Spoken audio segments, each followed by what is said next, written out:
નમસ્કાર વિદ્યાર્થી મિત્રો, હું સાગર કાછડિયા વેદ ડિજિટલ એજ્યુકેશનમાં આપ સર્વે વિદ્યાર્થી મિત્રોનું હાર્દિક સ્વાગત કરું છું. આજે આપણે વાત કરવા જઈ રહ્યા છીએ ધોરણ 10 વિષય વિજ્ઞાન ચેપ્ટર નંબર 13. નામ છે આપણું પર્યાવરણ. હવે આપણા વિજ્ઞાન વિષયમાં આપણે શરૂઆતમાં જ કીધું હતું કે 4 વિભાગ છે: ફિઝિક્સ, કેમેસ્ટ્રી, બાયોલોજી અને એન્વાયરમેન્ટ. એમાં જે એન્વાયરમેન્ટ પર્યાવરણ વિભાગનું આપણું ચેપ્ટર જે છે એનો આજે આપણે અભ્યાસ કરવાનો છે. અને આ ચેપ્ટરના અભ્યાસમાં જે આપણે જે વિડીયોમાં જે પીપીટી તમને દર્શાવવાના છીએ એ એકદમ કલરફુલ અને એનિમેશન સાથેની, ચિત્ર સાથેની હશે, એટલે તમને ભણવામાં પણ મજા આવશે. તો શરૂઆત કરીએ ચેપ્ટર નંબર 13, આપણું પર્યાવરણ.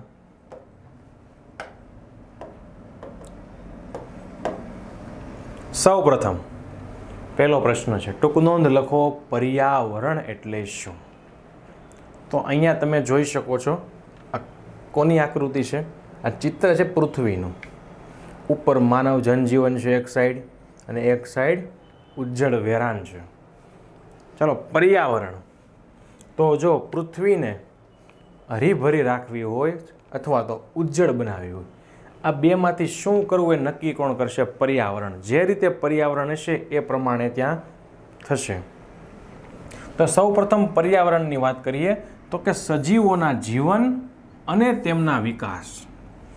સજીવ એટલે કે જેનામાં જીવ છે એના દરેકના જીવન અને તેનો વિકાસને અસર કરતી બધી જ બાહ્ય પરિસ્થિતિઓ. કેવી? બાહ્ય, બહારની પરિસ્થિતિઓ.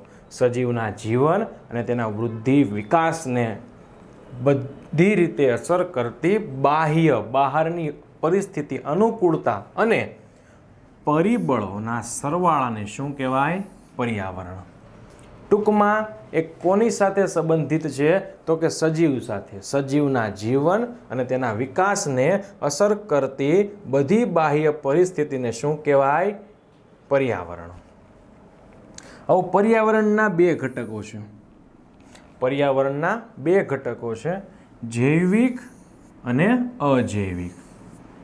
હવે જૈવિક ઘટક કોને કહેવાય? તો કે જે સજીવ હોય, જેનામાં જીવ હોય, આ દરેક શેમાં સમાવેશ થશે? જૈવિક ઘટકમાં.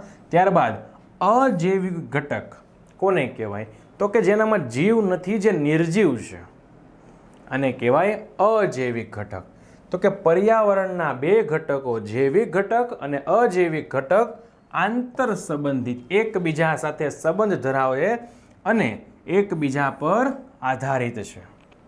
એકબીજા સાથે સંબંધ ધરાવે છે અને એકબીજા ઉપર શું હોય છે? આધારિત.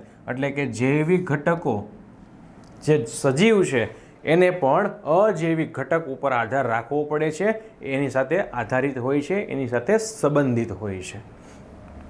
ત્યારબાદ આપણી જે એપ્લિકેશન છે વેદ ડિજિટલ એજ્યુકેશન, તમે યુટ્યુબમાં તો આપણા વિડીયો જોવો જ છો, પરંતુ આપણા વિડીયો છે એ વેદ ડિજિટલ એજ્યુકેશન નામની એપ્લિકેશનમાં પણ તમને મળી રહેવાના છે. તો આ એપ્લિકેશન ક્યાંથી મળશે?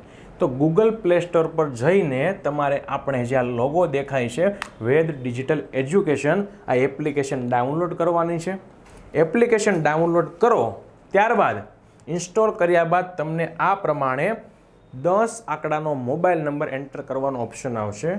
અહીંયા તમારો જેવો મોબાઈલ નંબર નાખો એટલે તમારા મોબાઈલમાં ઓટીપી આવશે. ઓટીપી એન્ટર કર્યા બાદ તમને આ પ્રમાણે સરસ મજાનું એક પેજ દેખાશે. તેમાં તમને ધોરણ 9 અને ધોરણ 10 જેનો સંપૂર્ણ અભ્યાસક્રમ અહીંયા પેઇડ કોર્સમાંથી મળી રહેવાનો છે. આ ઉપરાંત ધોરણ 3 થી 12ના વિડીયો, ધોરણ 3 થી 12ના જે વિડીયો છે એ પણ તમને અહીંયા સંપૂર્ણ વિષય, બધા વિષયના મળી રહેવાના છે. તમારા સગા સંબંધી કોઈ મિત્ર હોય તો એને પણ તમારે જાણ કરવાની કે આ ચેનલ પરથી આપણને દરેક વિડીયો સરળ સમજૂતી સાથેના મળી રહેવાના છે. હવે આ 3 થી 12માં તમારે જે ધોરણનો વિડીયો જોવો છે એ ધોરણ પસંદ કરો. ધોરણ પસંદ કર્યા બાદ તેના વિષય છે, આ વિષયમાંથી તમારે જે વિષયના, જે ચેપ્ટરનો વિડીયો જોવો છે એ વિડીયો તમે જોઈ શકો છો. આ ઉપરાંત એક્ઝામ પેપરની અંદરથી તમને જે જૂના પેપર છે જે તમારા પરીક્ષા સમયે તમને ખૂબ જ ઉપયોગી રહેવાના છે. આવા પેપર તમને મળવાના છે. આ ઉપરાંત હમણાં તમને મેં કીધું, ફરીથી એકવાર કહું છું કે આ પેઇડ કોર્સની અંદર ધોરણ 9 અને 10 ગણિત અને વિજ્ઞાન જેનો સંપૂર્ણ અભ્યાસક્રમ સાથેનો વિડીયો તમને મળી રહેવાનો છે. અને આ વિડીયોને તમે ડાઉનલોડ કરી શકો છો જ્યારે તમારા મોબાઈલની અંદર નેટવર્ક ના હોય, તમારી પાસે નેટ નથી, ત્યારે પણ તમે આ વિડીયોને ગમે ત્યારે ગમે તે સ્થળે જોઈ શકો છો અને તમારો અભ્યાસ છે તમે ચાલુ રાખી શકો છો. તો જે વિદ્યાર્થી મિત્રો આપણે યુટ્યુબ ચેનલમાં નવા હોય, પહેલી વાર હોય, તો એણે આપણી યુટ્યુબ ચેનલ લાઈક કરવી, શેર કરવી અને સબસ્ક્રાઈબ કરવી. અને આ ઉપરાંત આપણી જે વેદ ડિજિટલ એજ્યુકેશનની જે એપ્લિકેશન છે એ પણ ડાઉનલોડ કરવી. ફરીથી આપણે આવીએ આપણા મૂળ અભ્યાસ પર. આપણે પર્યાવરણની વાત કરતા હતા, તો પર્યાવરણમાં આપણે કીધું કે 2 ઘટકો છે, જૈવિક ઘટક અને અજૈવિક ઘટક. જૈવિક ઘટક જે સજીવ છે, અજૈવિક ઘટક જે નિર્જીવ છે. પણ આ સજીવ નિર્જીવ ઘટક, જૈવિક ઘટક, અજૈવિક ઘટક એકબીજા સાથે આંતર સંબંધિત હોય છે. આથી આ ઘટકોની સમતુલા પર્યાવરણની સમતુલા માટે જવાબદાર છે. સમતુલા એટલે સમાનતા. આ ઘટકોની જે સમાનતા છે એ પર્યાવરણની સમાનતા માટે જરૂરી છે. પૃથ્વી પર વિવિધ પ્રદેશો એટલે કે વિવિધ અલગ અલગ જગ્યાઓ એની આબોહવા. ચલો આપણે આબોહવા કોને કહીએ? તો કે કંઈ 2-5 દિવસના વાતાવરણના ફેરફારને આબોહવા ન કહેવાય. કોઈ લાંબા સમયનો જે વાતાવરણનો ફેરફાર છે, માનો કે અમુક જગ્યા પર 2 દિવસથી આ ગરમી પડે, તો આપણે એમ ન કહેવાય કે એની આબોહવા ગરમ છે. પણ ત્યાં અમુક લાંબા વર્ષો સુધી, લાંબા વર્ષથી તેની ઉપર જે રિસર્ચ કરવામાં આવતું હોય અને દરેક વખતે ત્યાં શું પડતું હોય? ગરમી. તો હવે લાંબા સમયના જે વાતાવરણનો જે ફેરફાર છે, આ ફેરફારને આપણે શું કહીએ? લાંબા સમયનો. 2-5 દિવસ કે 2-5 વર્ષની વાત નથી કરતો.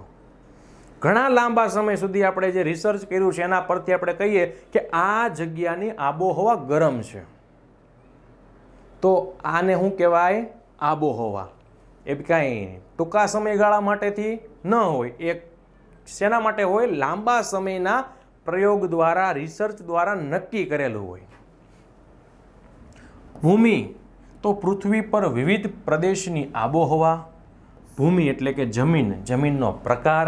ઘણી જગ્યાએ છે અલગ અલગ પ્રકારની જમીન હોય, ક્યાંક ઉપજાઉ હોય, બિન ઉપજાઉ હોય, રેતાળ હોય, કાપની હોય, આવી અલગ અલગ પ્રકારની જમીન છે. ત્યારબાદ ભૂતલીય પરિબળો.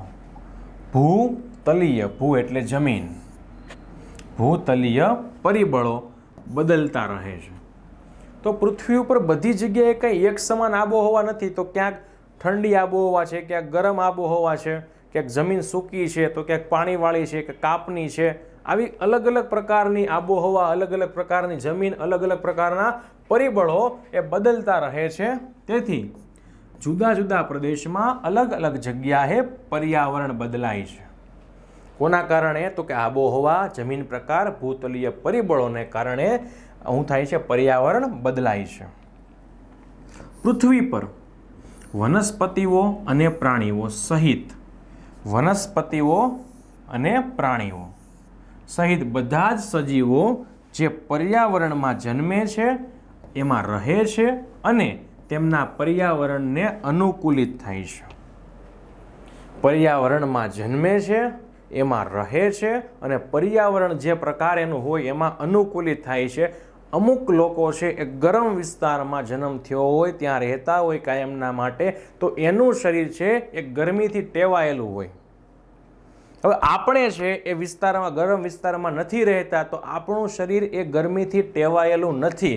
તો આપણે ત્યાં લાંબો સમય છે કાઢવો હોય તો આપણા માટે મુશ્કેલ થઈ જાય છે. આપણે છે હિમાલય ઉપર જઈએ તો ત્યાંનું વાતાવરણ ઠંડુ છે, પણ ત્યાંના જે લોકો છે એ ઠંડીથી ટેવાયેલા છે, એટલે એને કંઈ બહુ તકલીફ નહીં પડે. પણ આપણે જઈએ છીએ તો આપણે છે ઠંડુ પણ નહીં, ગરમ પણ નહીં, એવા વાતાવરણમાં રહેવા ટેવાયેલા છીએ. તો આપણે એકાએક એવા ઠંડા પ્રદેશમાં જઈએ તો આપણું શરીર છે એ ઠંડીમાં રહેવા માટે ટેવાયેલું નથી, એટલે આપણે ત્યાં 2-5 દિવસ જે રોકાણ કરવું છે એમાં આપણને શું પડશે? મુશ્કેલી પડશે, કારણ કે આપણું શરીર ઠંડીથી રહેવા માટે ટેવાયેલું નથી. એટલે જે જ્યાં જન્મે છે, ત્યાં રહે છે અને ત્યાંના પર્યાવરણને શું થાય છે? અનુકૂલિત થાય છે. તો પર્યાવરણના એક ઘટકમાં થતો પ્રતિકૂળ ફેરફાર સજીવના સામાન્ય જીવનને અસર કરે છે. પર્યાવરણમાં ફેરફાર થાય તો એ શું કરે છે? લોકોના જનજીવનને ખલેલ પહોંચાડે છે, જનજીવનને અસર કરે છે. પર્યાવરણમાં કોઈ પણ પ્રકારનો ફેરફાર થાય તો એ શું કરશે? અસર કરશે તેના જનજીવનને. શું કામ? કે પહેલેથી તે રીતે ટેવાયેલા ન હતા, અચાનક એવો કાંઈ ફેરફાર થઈ ગયો તો જે લોકો છે એને શું પડશે? તકલીફ પડશે, મુશ્કેલી અનુભવે છે. ત્યારબાદ નવો પ્રશ્ન છે, ટૂંક નોંધ લખો. નિવસન તંત્ર. તો સૌ પ્રથમ નિવસન તંત્ર કોને કહેવાય? તો કે બધા સજીવો, જેમાં સૂક્ષ્મજીવો પણ આવી જાય, વનસ્પતિઓ પણ આવી જાય અને માનવ સહિતના દરેક પ્રાણીઓ આવી જાય. સૂક્ષ્મજીવો, વનસ્પતિઓ, માનવ સહિતના દરેક પ્રાણીઓ અને તેની સાથે સંકળાયેલા ભૌતિક પર્યાવરણ વચ્ચેની આંતરક્રિયાથી. તો બધા સજીવો અને એની સાથે જે પર્યાવરણ સંકળાયેલું છે, આ પર્યાવરણની વચ્ચે થતી આંતરક્રિયાથી જે તંત્ર બને છે એને કહેવાય નિવસન તંત્ર. એટલે ટૂંકમાં જે તે જીવ અને પર્યાવરણ આ બંને વચ્ચે જે સંબંધ છે એનાથી જે આખું એક તંત્ર રચાય છે એને કહેવાય નિવસન તંત્ર. હવે નિવસન તંત્રની વિશિષ્ટતાઓ છે. તો સૌ પ્રથમ જોઈએ તો નિવસન તંત્ર કદમાં નાનું કે મોટું હોઈ શકે. એક એક્ઝામ્પલ આપું. ચાલો, તમારી ઘરે સરસ મજાનું નાનું એવું માછલી ઘર છે. હવે માછલી ઘર છે એટલે એમાં શું થશે કે માછલીઓ છે એ પાણીમાંથી દ્રાવ્ય ઓક્સિજનનો ઉપયોગ કરશે. આ ઉપરાંત આ માછલી ઘરમાં માછલીઓ તો છે જ, સાથે જલજ વનસ્પતિઓ પણ છે. તો એ શું કરશે? પ્રકાશ સંશ્લેષણની પ્રક્રિયા દ્વારા પોતાનો ખોરાક બનાવશે. હવે વનસ્પતિ એક ખોરાક બનાવ્યો છે, જળચર પ્રાણીઓ એનો ઉપયોગ કરે છે. જળચર પ્રાણીઓ તેનો ઉપયોગ કરે છે. ત્યારબાદ શું કરશે? એ પોતે છે એ ખોરાકનો ઉપયોગ કરી ઉત્સર્જનની ક્રિયા મારફતે પોતાના શરીરનો નકામો કચરો પાણીમાં દૂર કરશે. તો શું થયું? વનસ્પતિએ ખોરાક બનાવ્યો, પ્રાણીએ ઉપયોગમાં લીધો, એટલે એકબીજા ઉપર નિર્ભર થઈ ગયા. હવે શું થાય છે? જો આપણે સમયાંતરે જે આ માછલી ઘરના પાણીને આપણે બદલીએ નહીં તો શું થાય કે ચયાપચય ક્રિયા દ્વારા જે કચરો ઉત્પન્ન થાય છે, એ કચરાને કારણે પાણી કેવું થાય છે? આ કચરાને કારણે પાણી ખરાબ થાય છે. એટલે આપણે શું કરવું પડે? માછલી ઘરનું છે એ પાણી સમયાંતરે બદલવું પડે. તો માછલી ઘર જે છે ને એક નાનું નિવસન તંત્ર છે. ત્યારબાદ મોટા નિવસન તંત્રની વાત કરું તો કે મહાસાગર, દરિયો, સમુદ્ર જેને આપણે કહીએ છીએ, આ સમુદ્રમાં જળચર પ્રાણીઓ પણ છે, જલજ વનસ્પતિઓ પણ છે. તો વનસ્પતિ પ્રકાશ સંશ્લેષણની પ્રક્રિયા કરશે, પછી જળચર પ્રાણીઓ એનો ખોરાક તરીકે ઉપયોગ કરશે. વનસ્પતિએ ખોરાક બનાવ્યો, પ્રાણીએ ખોરાક ખાધો. ચયાપચય ક્રિયા દ્વારા શું થાય છે? એ પોતે છે નકામો કચરો પાછો એમાં દૂર કરશે. એટલે એકબીજા ઉપર આધારિત છે. તો દરિયો છે એ કેવું નિવસન તંત્ર છે? નાનું. માછલી ઘર છે એ કેવું નિવસન તંત્ર, દરિયો છે એ કેવું છે? મોટું છે. અને માછલી જે છે એ કેવું છે? નાનું નિવસન તંત્ર છે. અહીંયા તમે જોઈ શકો છો કે આ જંગલમાં જે હાથીઓ છે, આ હાથીઓ કોના ઉપર આધાર રાખે? તો કે વનસ્પતિ ઉપર. તો વનસ્પતિ કોના ઉપર આધાર રાખે? તો કે ભાઈ એની પાસે ક્લોરોફિલ છે, કાર્બન ડાયોક્સાઇડ મેળવે, પાણી મેળવે, સૂર્યપ્રકાશ ઉપર આધાર રાખે. સૂર્યપ્રકાશ મેળવ્યો, પ્રકાશ સંશ્લેષણની પ્રક્રિયા થઈ, ખોરાક બનાવ્યો, એ ખોરાક કોણ ખાય છે? હાથી. તો આ એકબીજા ઉપર નિર્ભર રહેશે. તો આ શું થયું? એક પ્રકારનું નિવસન તંત્ર થઈ ગયું. પછી બગીચો છે.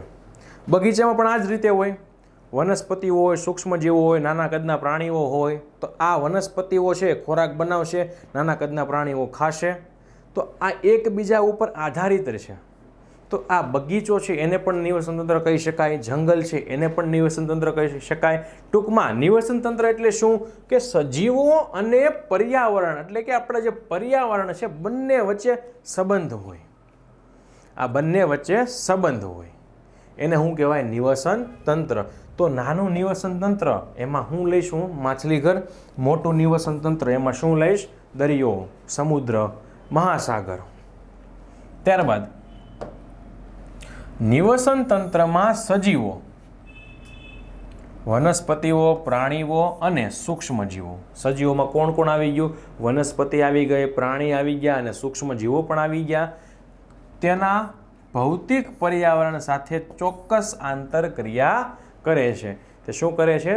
પર્યાવરણ સાથે ચોક્કસ નિશ્ચિત હોય છે જે આંતરક્રિયા કરે છે. દરેક નિવસન તંત્ર વિશિષ્ટ બંધારણ ધરાવે છે. દરેક નિવસન તંત્રનું એક વિશિષ્ટ પ્રકારનું અલગ પ્રકારનું બંધારણ હોય છે અને જે પોતે છે એ ચોક્કસ કાર્ય કરે છે. દરેક નિવસન તંત્ર અન્ય નિવસન તંત્ર સાથે ભળી જાય છે. હવે એવું નથી કે ભાઈ દરિયો છે એ મોટું નિવસન તંત્ર છે તો એ જમીન પર વસનારા પ્રાણીને કંઈ લાગુ પડશે નહીં. તો જંગલ છે એક પ્રકારનું નિવસન તંત્ર છે, દરિયો છે એ પણ એક નિવસન તંત્ર છે. તો આ બધા એકબીજામાં શું હોય છે? ભળેલા હોય છે. ત્યારબાદ નિવસન તંત્રના પ્રકાર વિશે વાત કરીએ તો નિવસન તંત્ર છે એના પ્રકાર કોના આધારે પડે છે? તો એના પ્રકાર છે એ વસવાટના માધ્યમ એટલે કે વસવાટ એટલે કે રહેવું. ક્યાં રહેવું? તો વસવાટને આધારે એના પ્રકાર પડે છે. તો પહેલો પ્રકાર છે સ્થળજ નિવસન તંત્ર. સ્થળ એટલે જમીન, જમીન પરના નિવસન તંત્ર. અને બીજો છે જલજ નિવસન તંત્ર. જલજ એટલે પાણી. તો જમીન પર રહેતા હોય એના માટે અલગ નિવસન તંત્ર, પાણીમાં રહેતા હોય એના માટે અલગ નિવસન તંત્ર. તો જમીન પર રહેતા હોય તો ત્યાં ક્યાં ક્યાં નિવસન તંત્ર જોઈ શકાય? તો કે જંગલ, તૃણભૂમિ, તૃણ એટલે ઘાસ, ઘાસવાળા મેદાનો, ત્યારબાદ રણ. આ બધા ક્યાં હોય? જમીન પર હોય. તો આ દરેક છે એ જમીન પરના નિવસન તંત્રના ઉદાહરણો છે. ત્યારબાદ પાણીમાં તો પાણી બે પ્રકારના હોય. એક તો મીઠું પાણી. તો મીઠા પાણીમાં કોનો સમાવેશ થાય? નદી, તળાવ, સરોવરનો. અને ખારું પાણી તો કે દરિયો. હવે મીઠા પાણીની જો આપણે વાત કરીએ તો મીઠા પાણીમાં નદી, ઝરણા, સરોવર અને તળાવનો સમાવેશ થાય છે અને ખારા પાણીમાં દરિયાનો સમાવેશ થાય છે. તો આ વાત થઈ ગઈ નિવસન તંત્રના પ્રકાર. પણ કોના આધારે? વસવાટને આધારે કે ક્યાં રહે છે? જમીન પર રહે છે કે પાણીમાં રહે છે? જમીન પર હોય તો જંગલ, લીલા ઘાસના મેદાનો, રણ પ્રદેશ. અને જો પાણીમાં હોય તો એના પણ બે પ્રકાર છે, મીઠું પાણી ને ખારું પાણી. અને મીઠું પાણી હોય તો નદી, ઝરણા, સરોવર, તળાવ આ વગેરેના એક્ઝામ્પલ છે. અને જો ખારું પાણી હોય તો દરિયો છે એ એનું એક્ઝામ્પલ છે. ત્યારબાદ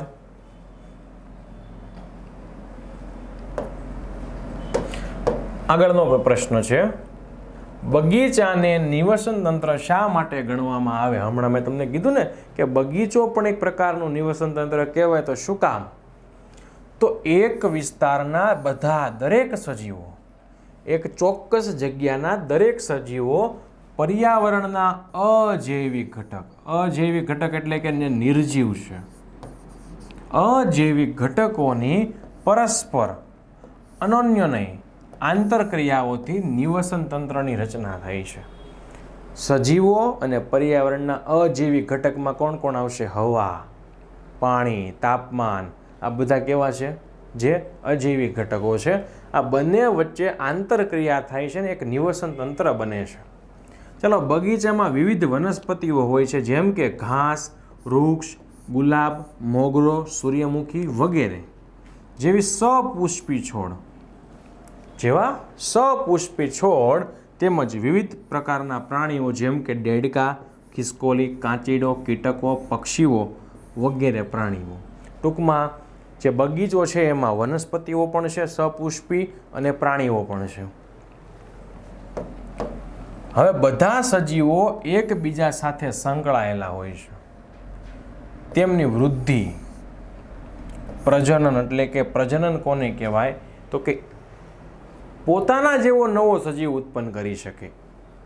પ્રજનન અને અન્ય ક્રિયાઓ અજૈવિક ઘટકમાં તમને કીધું પ્રકાશ, પવન, પાણી, ભેજ, ખનિજ દ્રવ્યો, ભૂમિ વગેરે દ્વારા અસર પામે છે.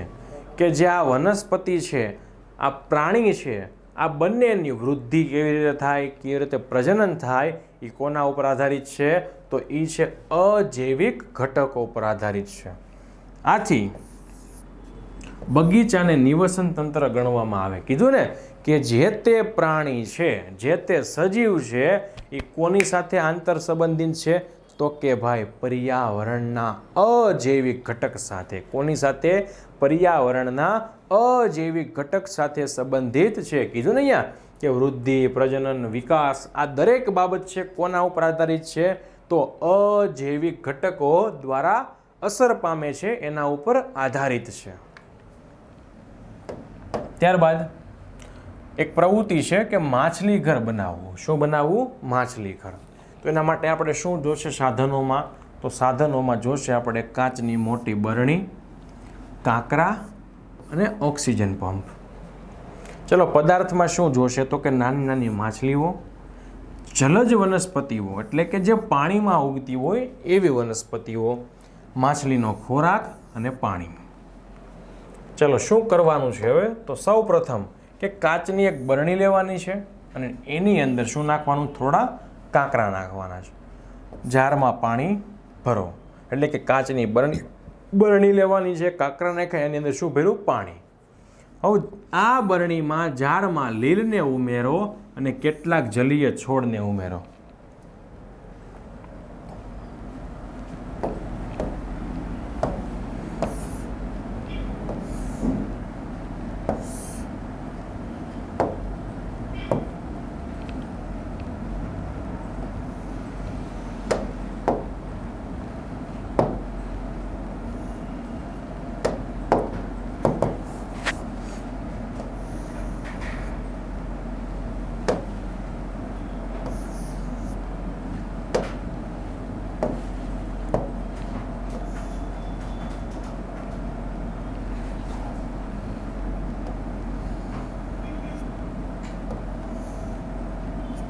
ચાલો આ બરણી લીધી, આમાં શું નાખીશ?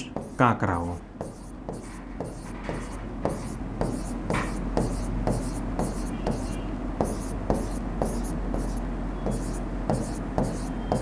ચાલો આ કાંકરાઓ નાખ્યા, ત્યારબાદ શું કીધું? એમાં પાણી ભરો. હવે આમાં શું ભરવાનું છે? મારે પાણી ભરવાનું છે.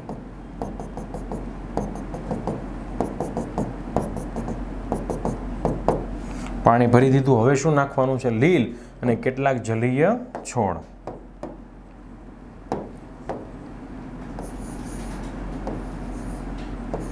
આ શું મૂક્યું મેં? જલીય છોડ મૂક્યા.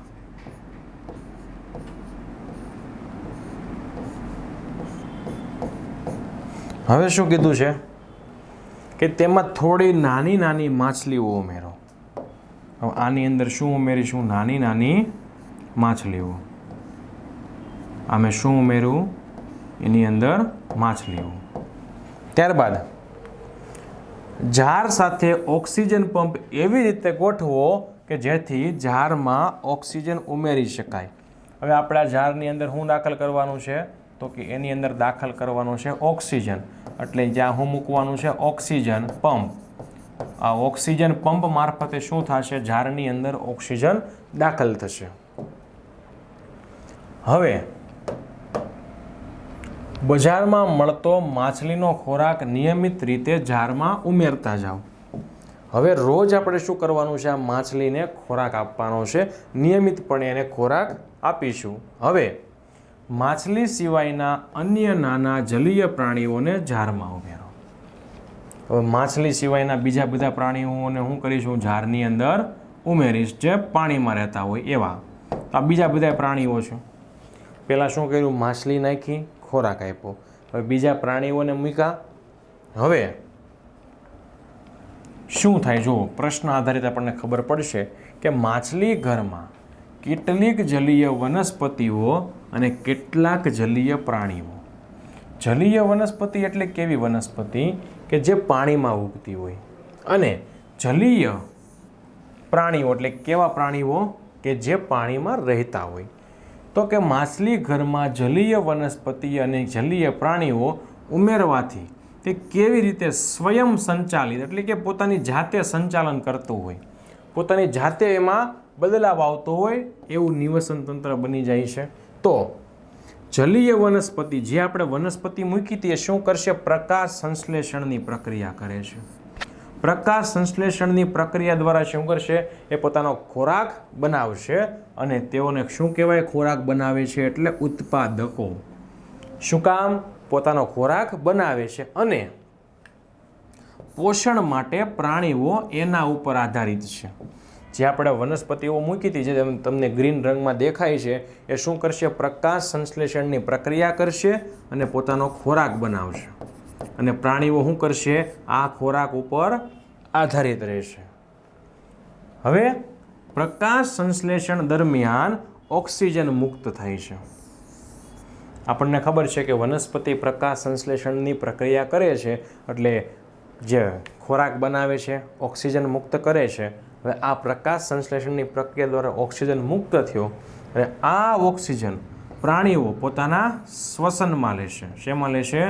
પોતાના શ્વસનમાં આ ઓક્સિજનનો ઉપયોગ કરે છે અને પાણીમાં કાર્બન ડાયોક્સાઇડ મુક્ત કરે છે.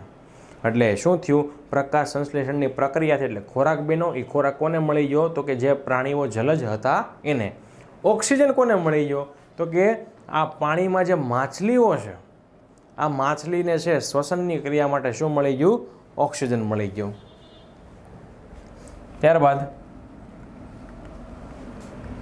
આ કાર્બન ડાયોક્સાઇડ જલીય વનસ્પતિઓને પ્રકાશ સંશ્લેષણ માટે પાછો મળી ગયો.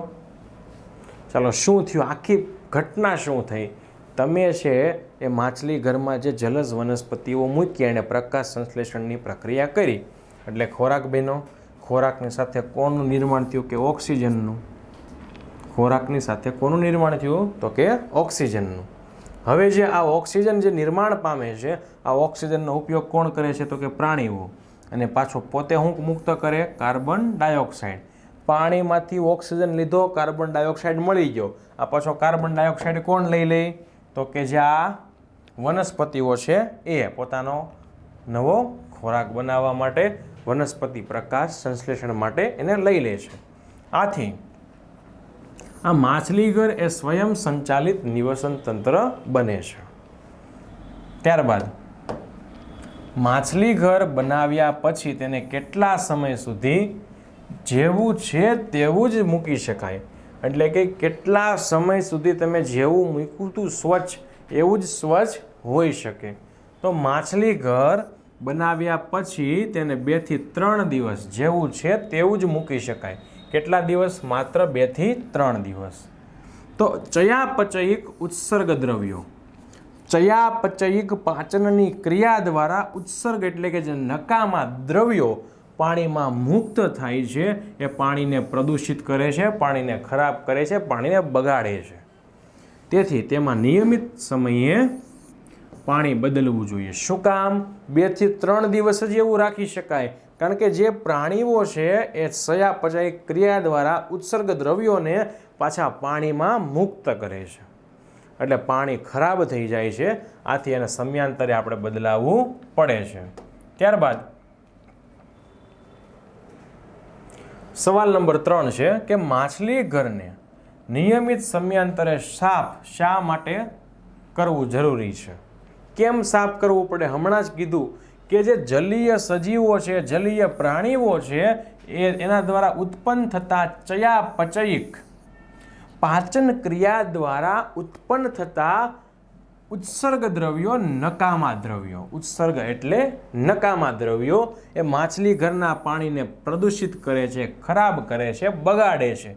આથી માછલી ઘરને નિયમિત એટલે કે દરરોજ સમયાંતરે સાફ કરવું પડે છે. સમયાંતરે સાફ કરવું પડે છે.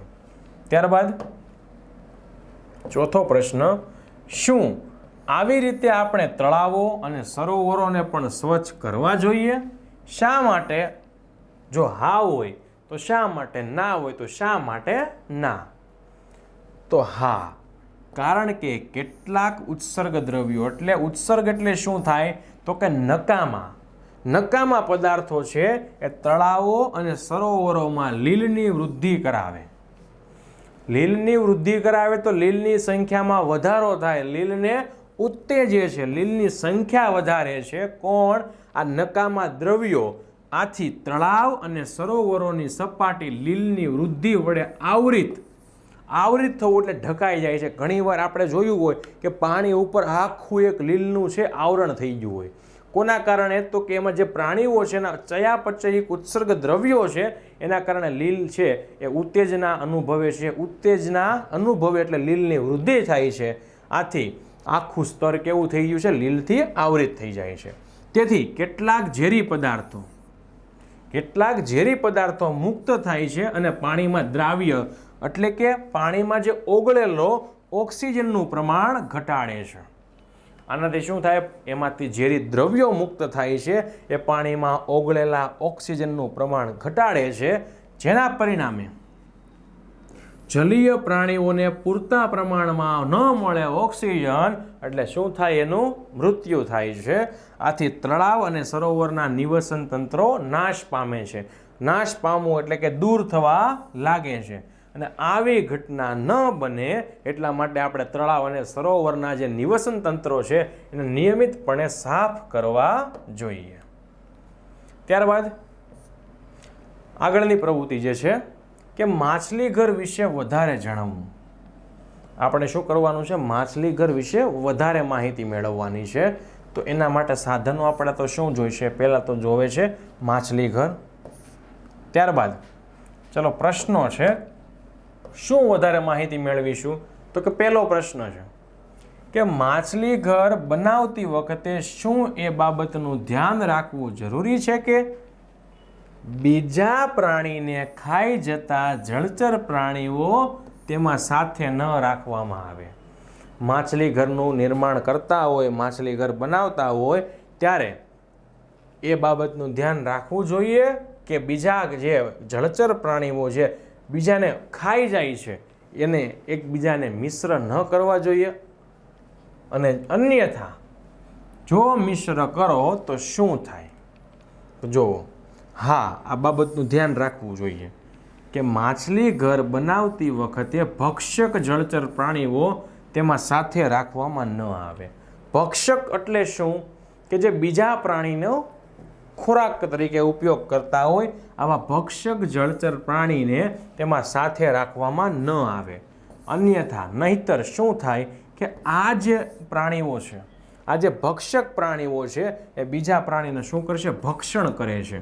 એટલે ભક્ષણ કરવું એટલે શું? કે તેનો ખોરાક તરીકે ઉપયોગ કરવો, તેને મારી નાખવા અને તેનો નાશ કરે છે. ટૂંકમાં આ જે ભક્ષક પ્રાણી શું કરશે? એ બીજા પ્રાણીને ભક્ષણ કરી લે છે, મારી નાખશે, એનો ખોરાક તરીકે ઉપયોગ કરશે. આથી બધા નાના જલીય પ્રાણીઓ ભક્ષકોનો ભોગ બને છે. મોટા પ્રાણીનો જે શિકાર કરે છે એનો શું બને છે? ભોગ બને છે. અને અંતે તેઓ પણ પોષણના અભાવે નાશ પામે છે. અને અંતે છેલ્લે એઓને પણ પોષણ મળતું નથી એટલે એવો પણ શું થાય છે? નાશ પામે છે. ત્યારબાદ બીજો પ્રશ્ન જે છે કે જળચર સજીવોના નામ તે ક્રમમાં લખો જેમાં એક સજીવ બીજા સજીવને ખાય છે અને એવી એક શૃંખલાની સ્થાપના કરો કે જેમાં ઓછામાં ઓછા 3 તબક્કા હોય. એક સજીવ બીજા સજીવ ઉપર આધાર રાખે છે એવી શૃંખલા બનાવવાની છે જેમાં ઓછામાં ઓછા કેટલા તબક્કા હોય? 3 તબક્કા. તો ચાલો, પહેલો છે ઉત્પાદકો. તો ઉત્પાદકો કોને કહેવાય? પહેલા તો ઉત્પાદકો જે પોતે ખોરાક નિર્માણ કરે છે. શું કરે છે? જે પોતે ખોરાક નિર્માણ કરે છે એને શું કહેવાય? ઉત્પાદકો. અને આમાં કોનો સમાવેશ થાય છે? તો કે લીલ અને નાના જલીય છોડ. નાના જલીય છોડ એટલે કે પાણીમાં ઉગતા છોડ. ત્યારબાદ હવે આગળ વધીએ તો તૃણાહારીઓ. તૃણાહારી કોને કહેવાય? તે જે ખોરાકમાં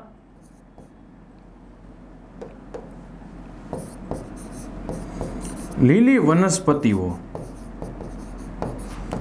જે ખોરાકમાં શું ઉપયોગ કરે? લીલી વનસ્પતિઓ. તો એમાં કોણ આવશે? તો કે જલીય નાના કીટકો અને નાની નાની માછલીઓ. હવે ત્યારબાદ માંસાહારી જે ખોરાકમાં શું કરશે? જે ખોરાકમાં માંસનો ઉપયોગ કરશે એમાં કોણ આવશે? મોટી માછલીઓ. હવે જો અહીંયા જો ખોરાક બનાવે છે કોણ? તો કે ઉત્પાદકો. ખોરાક ખાય છે કોણ? તો કે તૃણાહારીઓ પણ ખાય છે, માંસાહારીઓ પણ ખાય છે. હવે તૃણાહારી છે એ પણ વનસ્પતિ ઉપર આધાર રાખે છે અને માંસાહારી છે એ પણ વનસ્પતિ ઉપર આડકતરી રીતે પરોક્ષ રીતે આધાર રાખે છે. હવે તૃણાહારી ઉત્પાદકો ઉપર આધાર રાખે, માંસાહારી તૃણાહારી ઉપર આધાર રાખે. હવે ત્રણમાંથી તમને એમ પૂછે કે ઉત્પાદકો કોણ છે? તો કે આ જે ખોરાક બનાવે છે. કોણ બીજા ઉપર આધાર રાખે છે? તો કે આ બંને. એટલે આ બંને છે ખોરાક માટે બીજા ઉપર આધારિત છે, એટલે એને શું કહેવાય? ઉપભોગીઓ. હવે આ જે નાના કીટકો છે, નાની માછલીઓ છે, ખોરાક માટે કોના ઉપર આધાર રાખે? વનસ્પતિ ઉપર. મોટી માછલીઓ છે એ ખોરાક માટે કોના ઉપર આધાર રાખશે? નાની માછલીઓ ઉપર, નાના કીટકો ઉપર. ટૂંકમાં આ જે તૃણાહારી અને માંસાહારી બંને ખોરાક માટે બીજા ઉપર આધાર રાખે છે. એટલે આ બંનેનો સમાવેશ આપણે શેમાં કર્યો છે? ઉપભોગીઓ, કે જેઓ પોતાની જાતે ખોરાક બનાવી શકતા નથી, ખોરાક માટે એવો બીજા ઉપર આધાર રાખે છે. ત્યારબાદ સવાલ નંબર 3. શું તમે કોઈ એક સમૂહને સૌથી વધારે મહત્વનું ગણો છો? શું તમે કોઈ એક સમૂહને સૌથી વધારેનું મહત્વનું ગણો છો? શા માટે અથવા તો શા માટે નહીં? જો ગણતા હોય તો એનું કારણ આપવાનું છે, ન ગણતા હોય તો એનું કારણ આપવાનું છે. તો હા. શું કામ? કે ઉત્પાદકો એટલે કે જે વનસ્પતિઓ જે ખોરાક બનાવે છે, જે ખોરાક નિર્માણ કરે છે, ખોરાક નિર્માણ કરે છે, એ સૌથી વધારે મહત્વનો સમૂહ છે. સૌથી વધારે એનું મહત્વ છે કારણ કે આપણને ખબર છે દરેક પ્રાણી છે એ ખોરાક માટે વનસ્પતિ ઉપર પ્રત્યક્ષ અથવા તો પરોક્ષ રીતે આધારિત છે. એટલે આ ઉત્પાદકોનું મહત્વ ખૂબ વધારે છે. કારણ તો તે પ્રથમ પોષક સ્તરની રચના કરે છે. શું કરે છે? પ્રથમ પોષક સ્તરની રચના કરે છે. અને બધા ઉપભોગીઓ પ્રત્યક્ષ અથવા તો પરોક્ષ. તો પ્રત્યક્ષનો અર્થ શું થાય? કે સીધી રીતે. એટલે સીધું જ વનસ્પતિનો ખોરાક રીતે ઉપયોગ કરવો. અને પરોક્ષ એટલે કે જે વનસ્પતિનો ખોરાક તરીકે ઉપયોગ કરતા નથી, પણ જે વનસ્પતિનો ખોરાક તરીકે ઉપયોગ કરે છે એનો એ ઉપયોગ કરે છે. એટલે સીધી રીતે તો નહીં, પણ આડકતરી રીતે, એટલે એને કહેવાય પરોક્ષ રીતે. એ વનસ્પતિ પર જ આધારિત છે. તો બધા ઉપભોગીઓ પ્રત્યક્ષ કે પરોક્ષ રીતે તેમની ખોરાક એટલે કે ઉર્જાની જરૂરિયાત માટે વનસ્પતિ ઉપર આધાર રાખે છે. આથી આ એક સમૂહ છે વનસ્પતિનો, એ ખૂબ જ મહત્વનો છે. તો આ વિડીયોમાં અહીંયા સુધી આપણે રાખીએ. ફરીથી મળીશું નવા વિડીયો સાથે. અસ્તુ. જય હિન્દ, જય ભારત.